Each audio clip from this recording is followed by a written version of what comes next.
Welcome, everybody, to episode 15 of the Arch City Poker podcast. My name is Tony, alongside Nick. Nick, how are we doing today, sir? Doing great. This sizing topic is a vast one, but I think we'll get you guys started on the right foot with what we're going to talk about today. Yeah, so bet sizing is an enormous topic, and trying to figure out what material we should try to cover within like a 30 to 45 minute window for you, all of you listening, is kind of hard and it's a little bit tricky. So if we don't cover specifically a question that you had or a topic of conversation within the video itself, you have a bunch of different options. One, you can go to archcitypoker.com, check out the website there, become a member, take a look at the library of video content that we have in both PLO and No Limit Texas Hold'em. You have an option of going on a Discord and going ahead, posting hand histories, asking questions to Nick and myself. We're on there all the time, easy enough to do. You also have an option of asking a question within the YouTube video itself here. Post a question, we'll do our best to respond as quickly as we can. We understand that because this is such a big and important topic that everybody's going to be probably having their own personal experiences, that they're going to bounce up to what's being talked about in the video, and maybe we're going to hit it right on the head, maybe not. Maybe we'll lightly cover it, but you want more information. You just have a lot of great options to continue learning about the topic of bet sizing. So, and if you didn't catch last week's episode, we talked about the top 5 ways you can improve your live results. Go ahead, check that out on this channel here at the Arch City Poker channel on YouTube. We have lots of great content for you. And again, this is episode 15. So we are making our way through the podcast episodes. So Nick, we're going to talk about bet sizing today. And just a really quick overview before we even begin is identifying live low stakes players and the leaks or the common mistakes that they make. And I'm just going to kind of rattle off a couple of them. But one of them that I see all the time, and I'm sure it's the same with you, which is going to be players bet the same no matter what the board is. It doesn't matter if the board is static, if it's wet, if it's dynamic. They're usually using the same bet size no matter what. What might change is maybe the position that they're in, but generally speaking, their bet size is relatively the same. These types of players also tend to bet what is in their hand versus thinking about what sizing that they should be betting. So, for example, they would have a pair and know that top pair is probably good, I should bet, and they just bet. They don't think about the sizing. Maybe they have a set, maybe they have a straight, maybe they have a flush. And they're like, well, the better my hand is, the more I should bet. And that's one way of thinking about it. But we're going to really tear all that stuff down, and we're going to try to plug some of those leaks for all of our listeners today. And Nick, thinking about bet sizing, how big should we bet? And we're going to skip right past pre-flop, and we're going to get into the flop.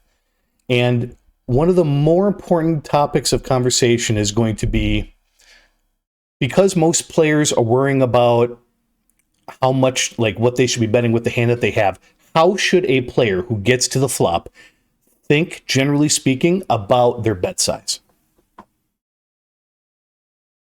Well, like we said, this is a vast topic, and this little subtopic in itself is it can be complex and vast. I mean, the big thing is, I think we start with stack depth, and hopefully you took that into account with your pre-flop action. If you're talked about it in the pocket pairs episode, where if you have like pocket sixes and you're calling a 7.5x raise, and there's not going to be enough depth to not only set mine, but not enough room or depth, if you will, to steal the pot at some point. And if it's going to take multiple streets to steal the pot. So I always make sure I understand how much money we're actually playing for. And like I said, hopefully you made the right decision pre-flop and you'll end up in a good spot starting on the flop. The other part of it is, are you heads up or multi-way? Heads up, it's pretty straightforward. Like we said, if we are the pre-flop aggressor, which we usually are most every time. I mean, there's a few times where we could be the caller, but for the sake of simplicity in this episode, let's say you're out of position. We've talked about this quite a bit. We're probably sticking with checking a lot more often out of position than what you guys are used to, probably checking range in most spots, just to get a little bit more clarity out of, what our opponent's range actually is and how they feel about their actual hand.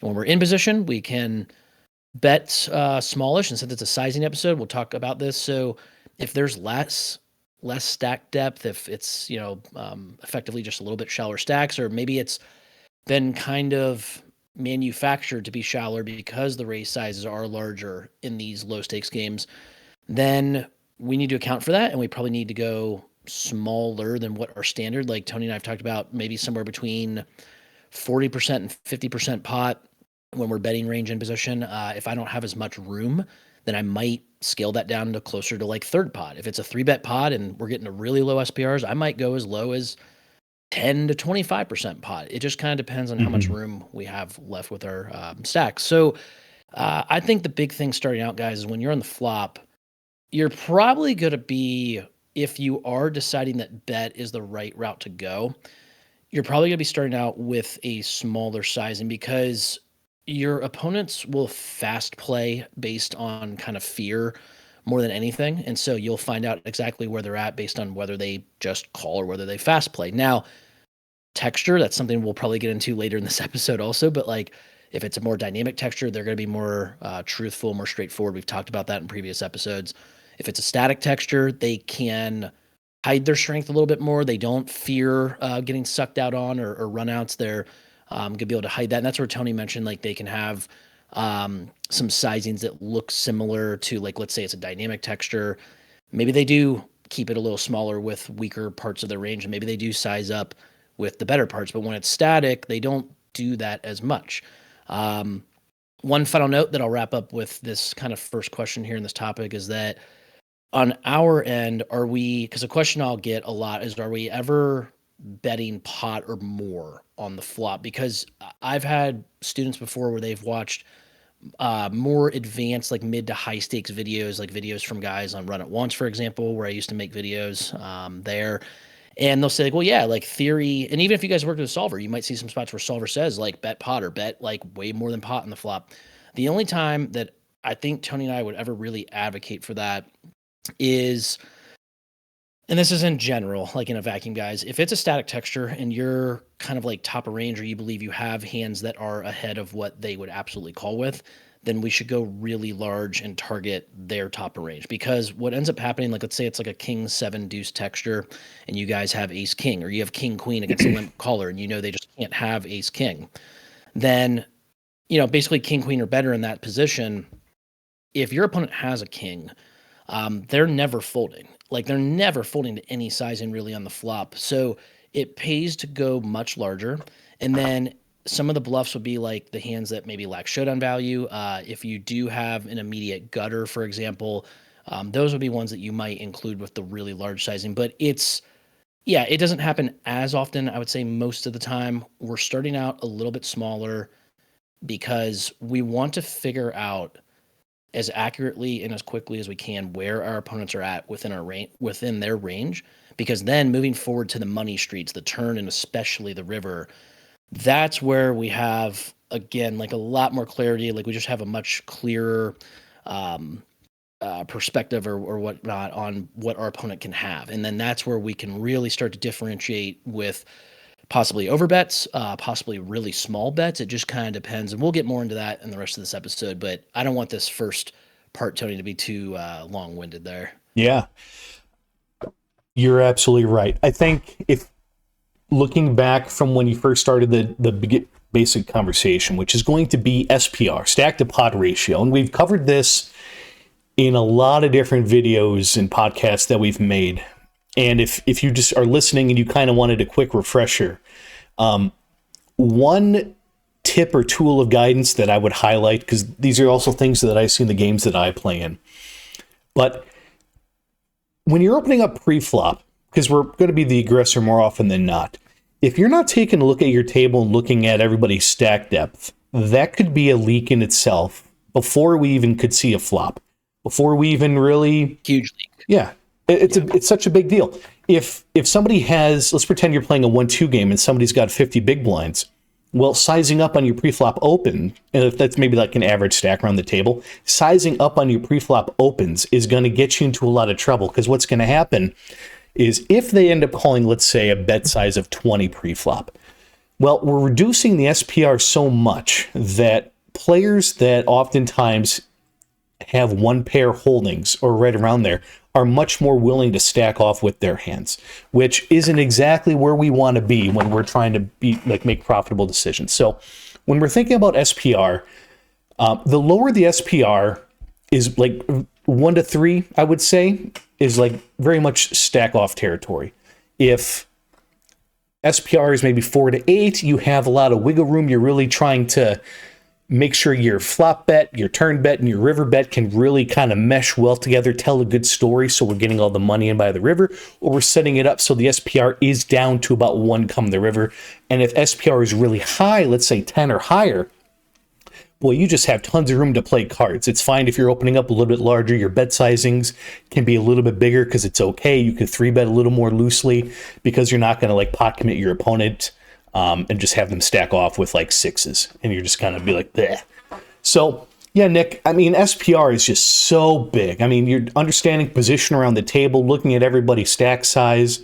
If you're considering a 3-bet, I mean, the first thing we're doing before we even look at our cards is we're looking at what their stack size is, because it almost doesn't matter what our cards are, because if they have 50 big blinds, it's just not really worth getting involved with them. He's going to be committed to his hand on most boards more often than not. So, yeah, Nick, I mean, I'm going to get long-winded. So there's just so much to talk about when it comes to SPR. You mentioned this, and we're going to talk about it, and we've talked about it in other episodes. But bet sizing relative to board texture. And the 3 different board textures that we like to talk about are going to be static, wet, and dynamic. And you brought it up with your King 7 deuce. I like to say Ace 7 deuce as being a static board, a rainbow, a non-suited flop board.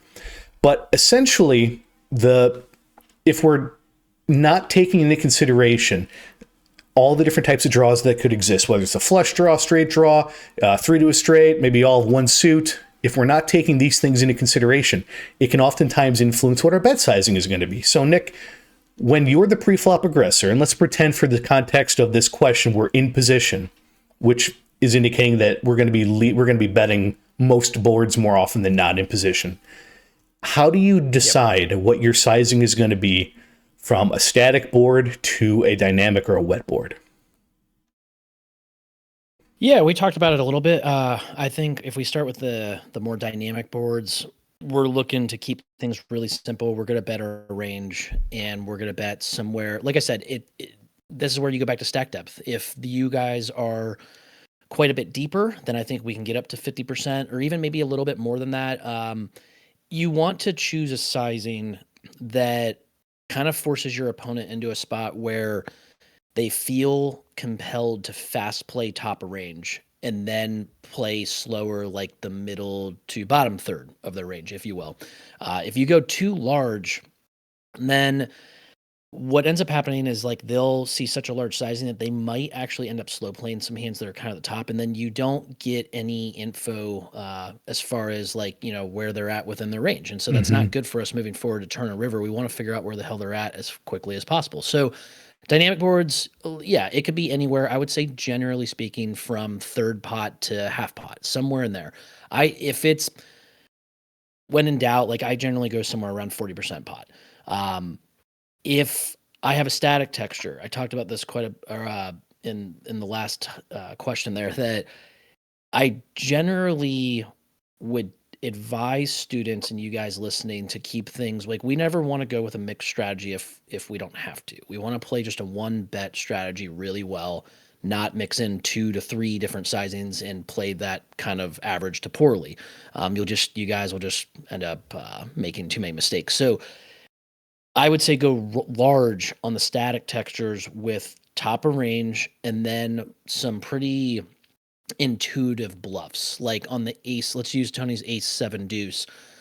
I think the deuce X hands, if you have them, I don't know what deuce X we would have at this point, but let's say you had like king deuce suited, block some bottom set. Let's say you had a hand like, especially if you're a multi-way, but like I wouldn't go as large there. A large multi-way might be scaled down to something more like half pot. I think that would be large in that situation, but you could use like a lower pair like a second pair type of hand that might not have as much showdown value. So like maybe if it's ace five deuce, you don't think the five has as much showdown value going to the river. Then maybe you start bluffing with that. But like on the ace seven deuce, you're 5-4 suited. That would be your gutter. That's one of the main combos you might use. So you won't have as many bluffs. They will be a little more intuitive, and it'll be based on either like it's usually like either like straight draw, could include some flush draws. If it's ace seven deuce, it's even with the flush draw, if that's possible. That is still, I would say, I would still consider that a little more static than not. So you could add a couple flush draws in there. But the main reason that I don't suggest you guys using a smaller sizing is like you're only going to start targeting hands like their pocket pairs and like kind of like their king high and queen high stuff that we don't really get value out of those over multiple streets. Like it might be one street at most. Whereas if we go with just the one large sizing, there's a really good chance that you stack somebody at top of range or cooler them essentially. Now, like what I'll just give you guys an example. Like what could an elite player do? Like what would I do in those situations?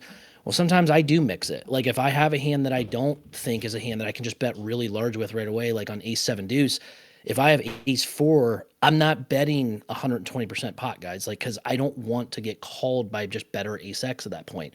So I might bet small, trying to get like a street out of a hand like pocket eights. And then maybe I think I have some showdown value. I check back turn.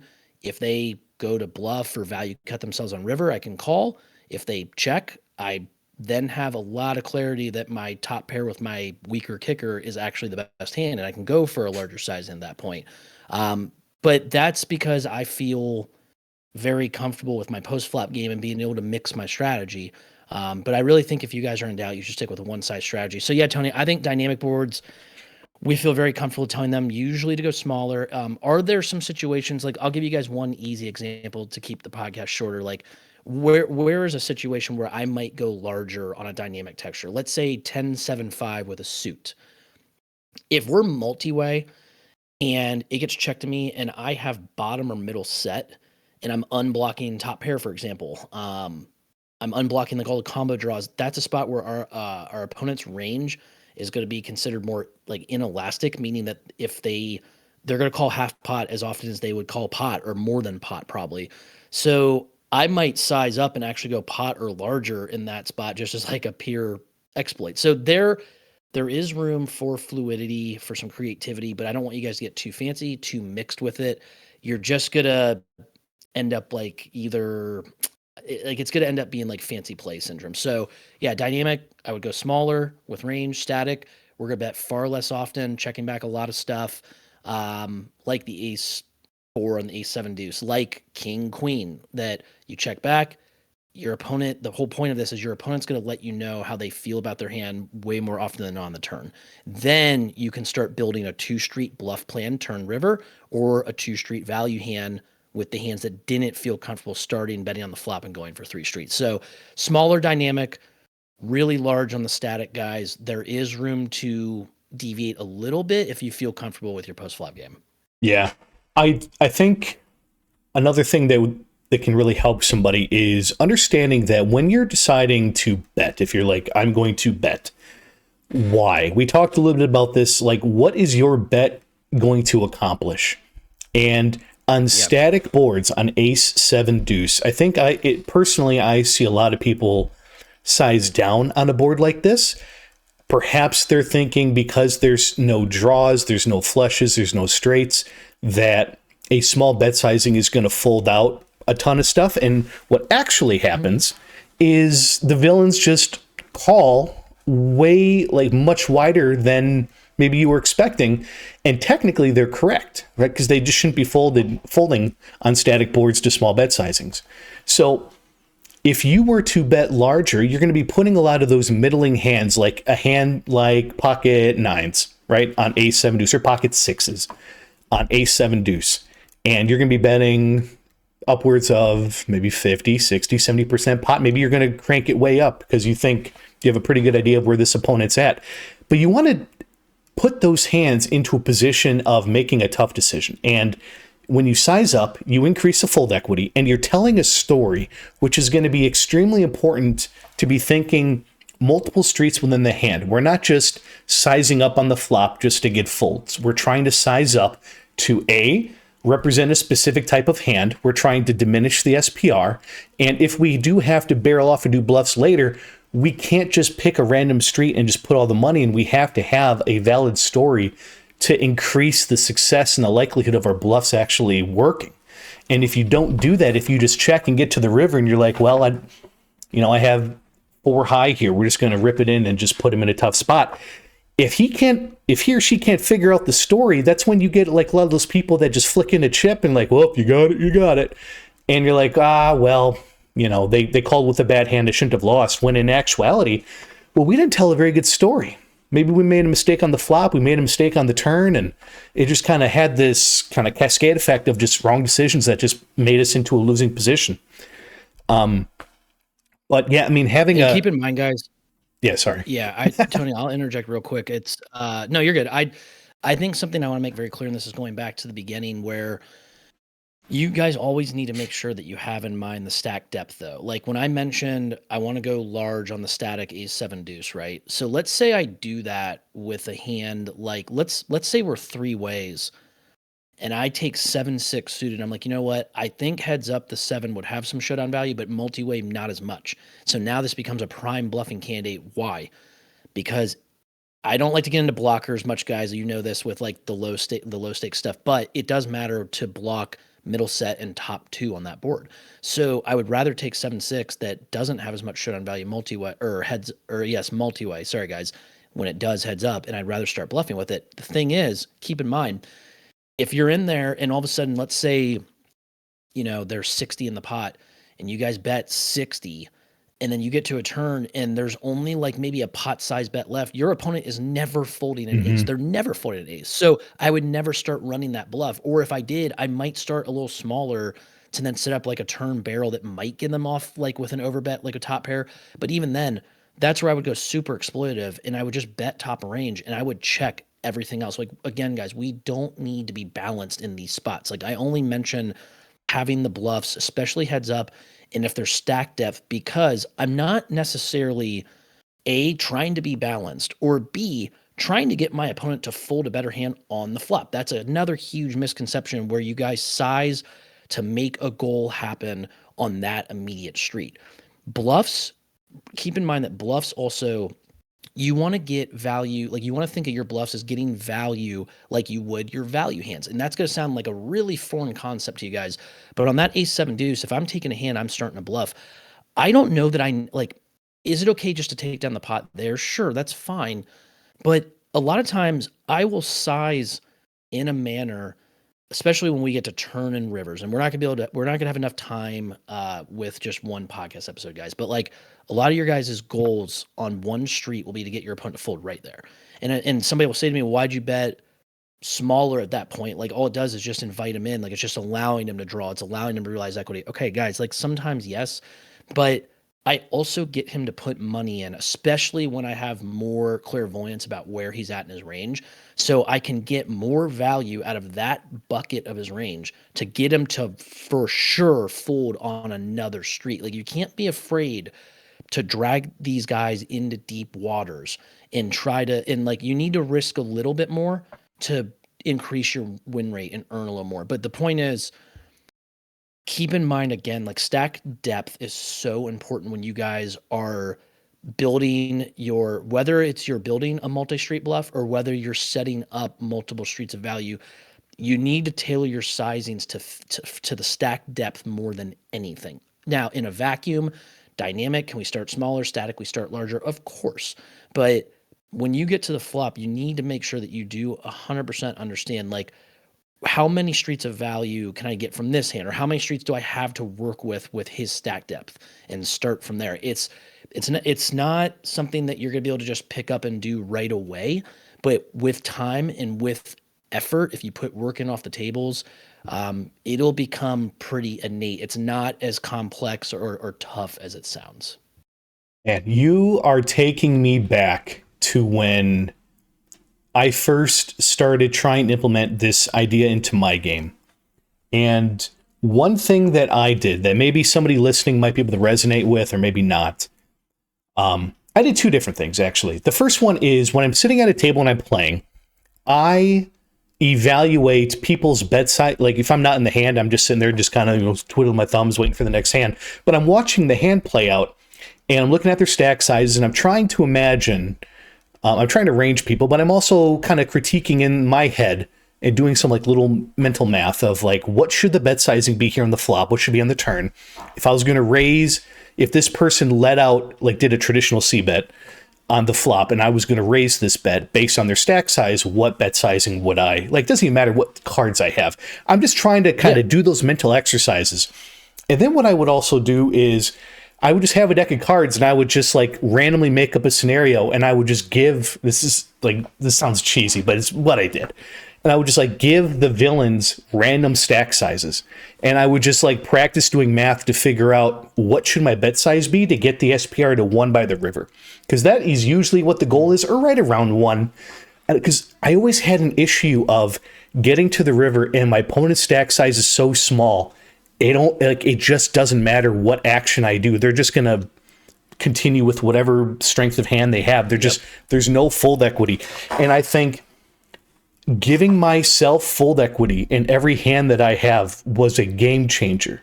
So learning how to do that, which is why betting super small sometimes is the best way, because you're seeing additional streets, you're putting you're taking your opponent into deep water, so to speak, but you're very cognizant of what's in their stack size. So when you do, put the hammer down, it's going to feel like a lot of pressure to that villain.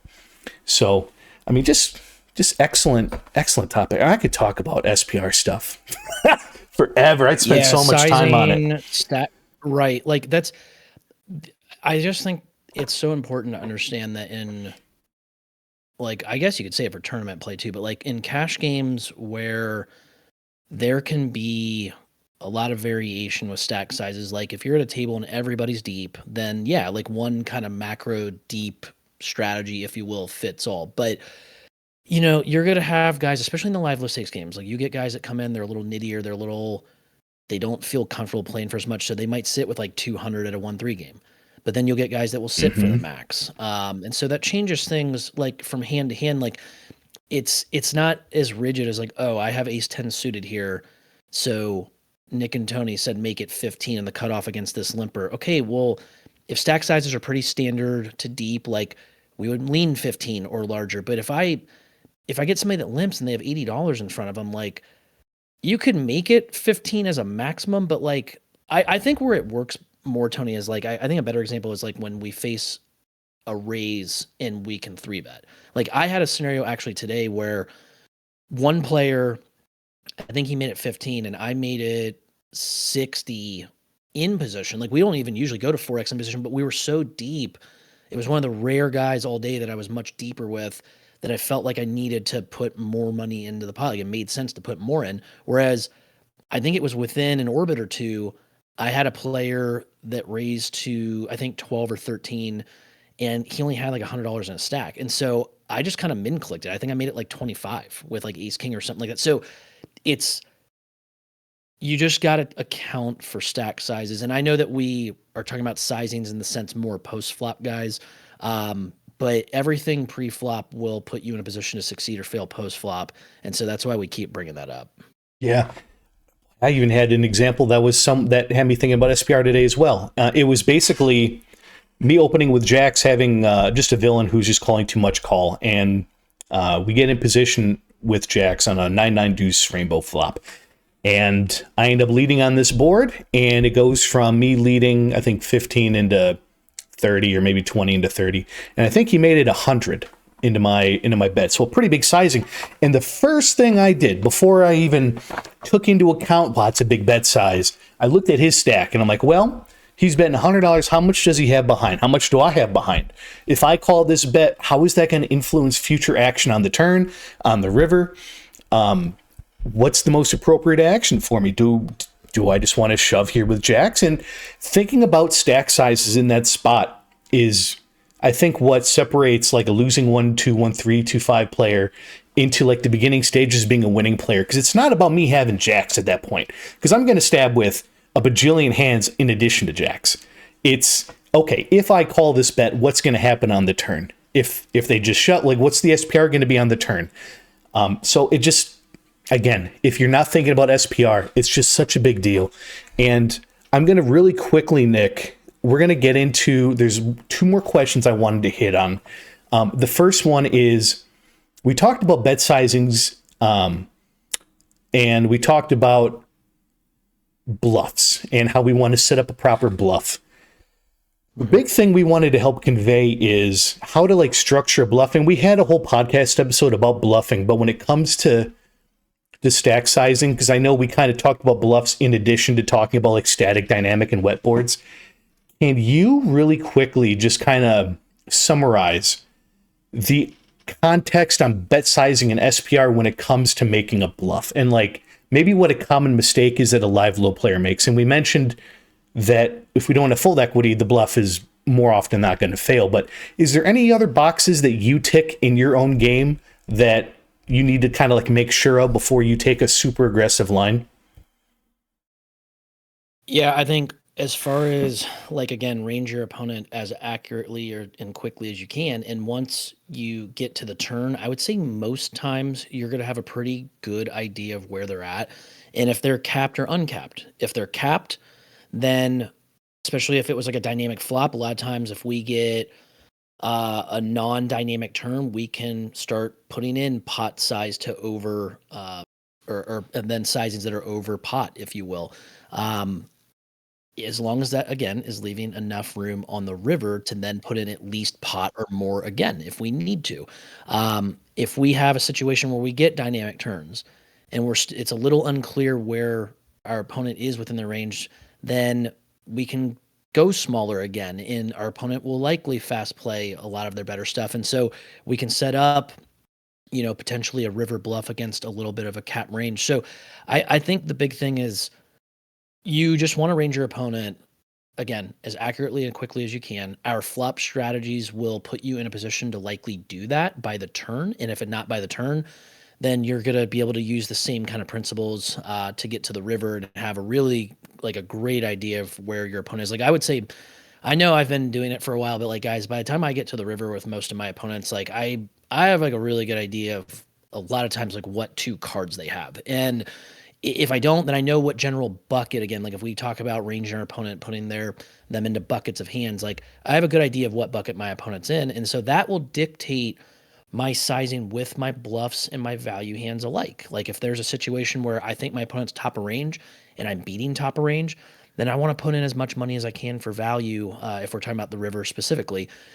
If I have a situation though where I think my opponent can have like a top pair hand, but I can get him to fold like second, third pairs, like draws that miss that have actually showdown value or better compared to like my air, then that could be a spot where I might size down with a bluff. And you can have the inverse. Like we can have situations where we can go really large with bluffs and we can go smaller with value. The biggest thing, guys, if you're in doubt, range your opponent. Figure out what bucket, what type of hand your opponent has. Is he kind of top third, like getting closer to top of range? It's usually like a lot of top pair or better. Does he have kind of middle range where it's like middle pocket pairs, like second, third pair, just hands with middling equity? And then does he have like, bottom third? Does he have like no pairs or ace high or a lot of missed draws? If you can accurately figure out what bucket they're within and their range, then that will help you tremendously as far as sizing your value bets, your bluffs, and especially over multiple streets. And again, I want to make it very clear, guys, that too many of you are thinking about the game from just a one street at a time perspective. If you can start to plan your hands out and think about it more from like one street to a 2 to 3 street perspective, it will, the light bulb will go off and you'll have very profitable value lines and bluffing lines. Yeah. Right you are, sir. The most anticipated question I have for you, and I'm very excited for your opinion on this. It is one of the biggest identifying tools that I think I can notice in a live low stakes game. It's the topic of overbetting. I would say that 1 to 5%, yeah, that's even a little high, but hardly anybody overbets. If anybody does, it's traditionally like somebody with 50 to 75 bigs ripping it with aces over a $15 open, right? Like just crazy, crazy stuff. There's nobody out there who is betting 210 into 75. There's nobody who's betting 100 into 80, 600 into 200. Overbetting is the most useful tool in your tool belt that I think was the most game changing for me since adopt. Like, if I were to take all the strategy that you've helped me develop, that I've developed, the biggest noticeable difference is going to be the idea of overbetting and how effective it is. Now, it doesn't always work, but my goodness, is it fantastic. When we're talking about overbetting, Nick, it's kind of like the bluff question, but this one, I'm trying to think of a way to ask you this in a way that's going to be like really useful for a listener who doesn't overbet and maybe wants to try doing it. What are some of the boxes that you are ticking when you're deciding to overbet, whether as it's a bluff or you're trying to get value from a hand of yours? What are the things that you're just making sure like this box is checked to make that decision for you? Yeah, so with bluffs, guys, I think it's twofold. Again, making sure your opponent is at least somewhat capped. If you start putting in more than pot and they are uncapped, you're asking for problems. You're probably going to end up punting way more often than not. So, as the hand plays out, you're going to figure out if your opponent's capped or not, and you can start putting in overbets. I'm going to use a practical example here, guys. I had this is a very standard spot, but like today I had a dynamic texture where I bet for 40% pot in position. My opponent just check called. Turn is a brick. We have the stack depth to not only put in a little bit more than pot, but then set up a little bit more than a pot size river triple barrel if I feel I need it. So the reason I'm doing it on the turn and overbetting there, and I think I bet like 115 or 120% pot, it's that my opponent's very capped once he just check calls that dynamic flop. It's a situation where I get max value out of my value combos, and then I drive max fold equity with my bluffing combos. And you know what, guys? It's not so much about, well, Nick, you talked about like not trying to blow them off of a hand on one street. No, I'm almost honestly rooting for them a lot of times to actually call the overbet when I'm bluffing, because they'll cap themselves to maybe just top pair at best. And again, very important point, I'm okay with that as long as I have paid attention to stack depth and I leave enough room on the river to then blow them off the top pair that I got all that value out of on the flop and turn. So I'm not so afraid and worried about them calling that overbet on the turn. If they fold, fine. And they'll fold the vast majority of the time, guys. But another, as far as, so we covered, bluffing, we wanted to be capped.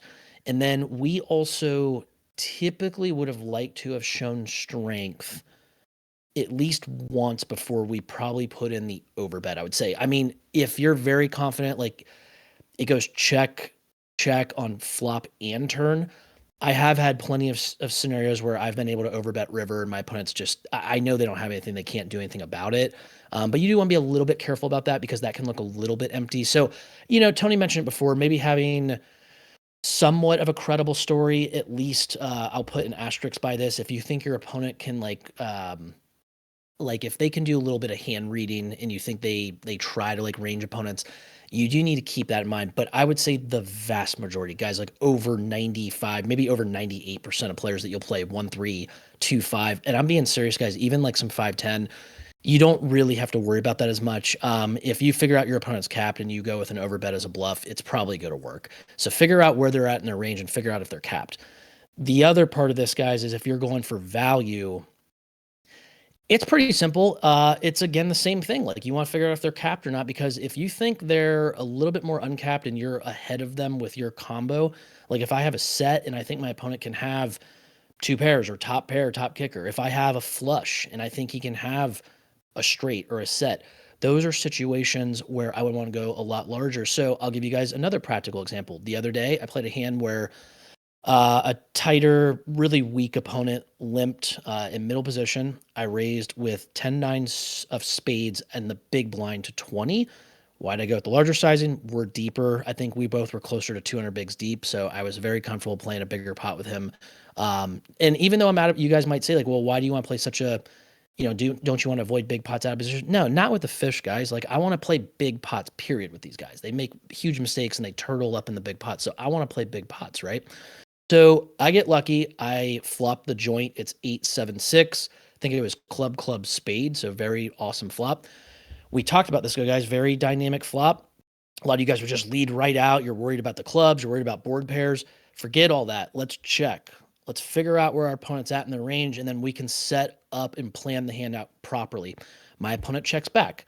Does that kind of suck? Sure, because I've missed out on a street of value, but we figure out where he's at within his range. We know he doesn't have two pairs or better, guys. That's such a dynamic board. Tony would agree with me. Like they almost never have two pairs or better there. So to me, it's either he has like maybe a one pair hand showdown value, or he has some air. King of diamonds, I believe, was the turn. So I said, okay, that's not such a bad card. He could maybe have like some king X hands. He was on the tighter side to where I think he could have limp called like some king jack or king 10 offsuit types of hands. Regardless, I now decide, okay, I'm top of range. It is a pretty dynamic board, even with more of a, I would say a little bit more of a static turn. I size up. I bet a little bit more than pot. It could be a little greedy. It might be a little more than I need to at this point, but he just calls. So let's range our opponent, guys. Let's figure out if he's capped or uncapped. Well, he checks back a really dynamic flop. He just calls on the king turn. We're gonna easily with 100% confidence label him as capped, guys. But the fact that he called a little bit more than pot tells me that there's a really good chance he has king X, or maybe he has a super rare slow play, but I highly doubt it. I really felt like this was king X or a big combo draw. So we get to the river. It's a, oh no, scare card, Tony, like a board pairing 7, where we would see a lot of guys make huge mistakes here. Either the really nitty guys would check, thinking that, oh, my opponent could have a full house. I don't want to, face heavy aggression with my straight against a full house. Guys, range your opponent, put the pieces of the puzzle together. He checked back 8-7-6, just called the king. This guy does not have two pairs or better, so the 7 does not mean anything. He does not have a boat, is what I'm saying. He never has a boat here. So we've labeled him as capped, but we believe because he called the big bet on the turn, that he could have a king. And what have we learned? Well, we think our live low stakes opponents don't really like folding top pair. And so I believe, I don't remember correctly, but I probably bet around pot, guys. And I didn't just shove all in because I don't think I'm targeting the right hands there. Like if I felt he could have a 7 and have trips, or like a worse straight or something like that, then yeah, I might try to go larger. But I'm just giving you guys a practical example. Like that's how I think about it in game, where I followed one of our bread and butter flop plans. And then I started putting the pieces together, or the pieces of the puzzle together, and ranging my opponent as we progressed through the street. And I chose sizings that I think would target what I need to target as far as where he's at within his range. So a bluffing example, a value example, guys, it's just two of probably thousands or millions of examples that we could come up with. But it's, yeah, guys, once you figure out where your opponent is at, you can then easily figure out what to do with your sizings, whether it's value or bluffs. And that's really the point we're trying to hammer home, Tony. Yeah. I mean, I think I'm pretty good at overbetting. I think you do such a phenomenal job at it. But yeah, I mean, we covered a lot of fantastic topics today, Nick. We covered the 4 big topics. And again, if you are listening and you didn't hear your specific question, or you have an incident that occurred to you on a table that perhaps wasn't covered in the podcast episode, go ahead, put a comment in the YouTube video, head on over to our Discord, go to archcitypoker.com. You have multiple ways to be a part of a community that will help you navigate through all of your experiences in a card room. If you're playing 1-2, 1-3, 2-5, 5-10, 5-20, I mean, all the way up.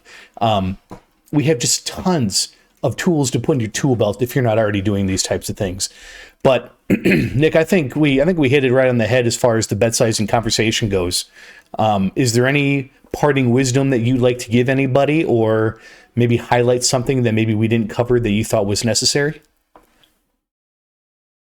I think we covered what we need to cover for essentially just one episode. There's definitely more that we could get into. If you guys really want us to dive deeper into this and we do like a part 2, or if it needed to extend to like a part 3, we're more than willing to do that, because like we said, this is a very vast and at times complex topic, but our jobs as instructors of archcitypoker.com is to take the complex and make it simple, make it applicable for you guys. And again, just going back to, if you're in doubt, figure out where your opponent's at within the range. Figure out if they're capped or they're uncapped. It's going to help you set up your value and your bluffing lines alike. But yeah, Tony, I think that's pretty much it. Just let us know in the comments section, though, guys, if you do want us to go a little deeper into this, or if you have specific questions or spots that we didn't and couldn't cover in this time frame. Absolutely. All right, everybody, that's going to wrap up episode 15 of the Arch City Poker podcast. Go ahead, tune in next week. Like, share, subscribe to the YouTube channel. We're trying to make content that is best suited for live low-stakes players at PLO and No Limit Texas Hold'em to improve their game. And at Arch City Poker, we are always building better players. Thank you, everybody. Have a fantastic rest of your night.